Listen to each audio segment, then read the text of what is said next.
میرے دوستو یعنی وہ باجوہ ڈاکٹرائن ہو، وہ بھی ہمیں صحافیوں نے بتایا کہ یہ فرمایا انہوں نے کہ میں نے عمران خان کا اقتدار ختم کیا. انہوں نے فرمایا کہ پاکستان کے لیے تباہ کن تھا. انہوں نے اقرار کیا کہ رجیم چینج کیے وہ کیٹلسٹ کے طور پہ موجود تھے. اور کل ایک آپ کے سینئر صحافی نے بتایا کہ پہلے باجوہ ڈاکٹرائن تھا، اب حافظ ڈاکٹرائن. مجھے بتائیے کہ کیا یہ ملک ایک آئین نہیں رکھتا؟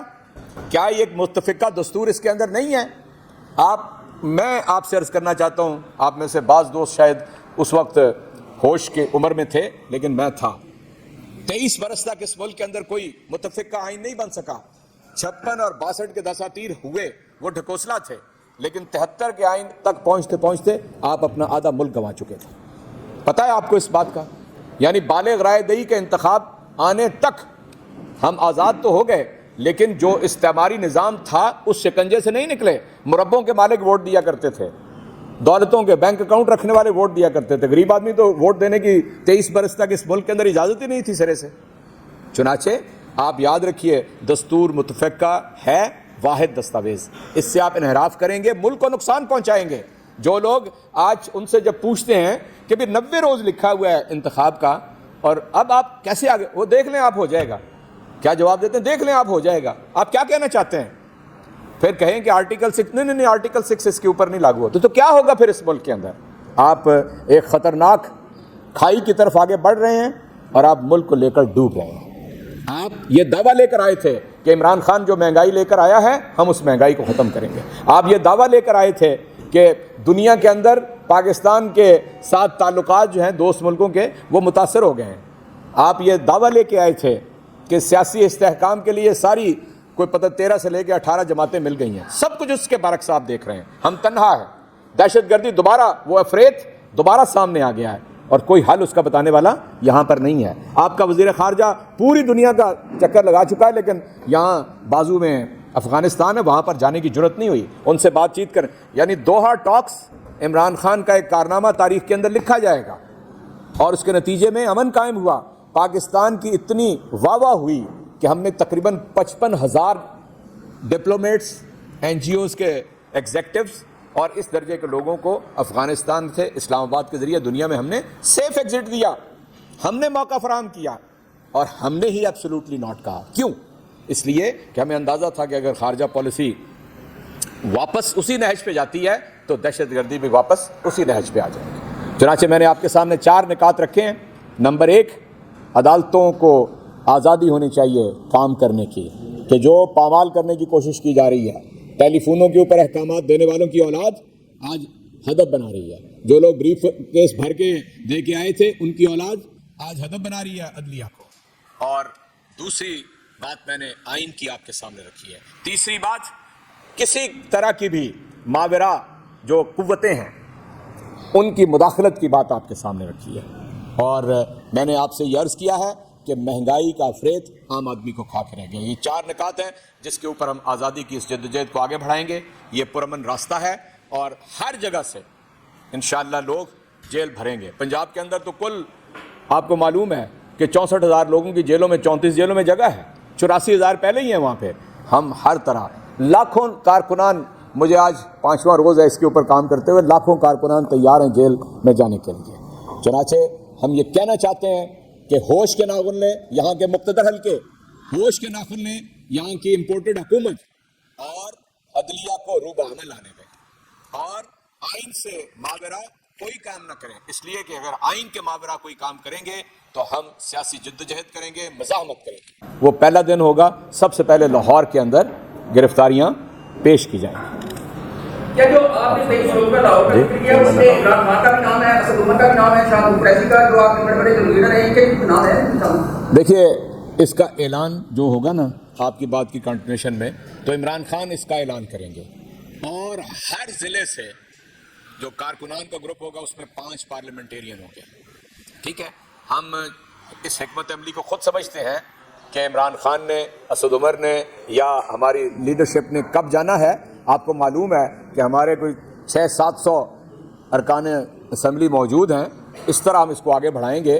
کارکنان تنہا نہیں ہوں گے، ہر گروپ کے ساتھ 5 پارلیمنٹیرینز ہوں گے اور واپس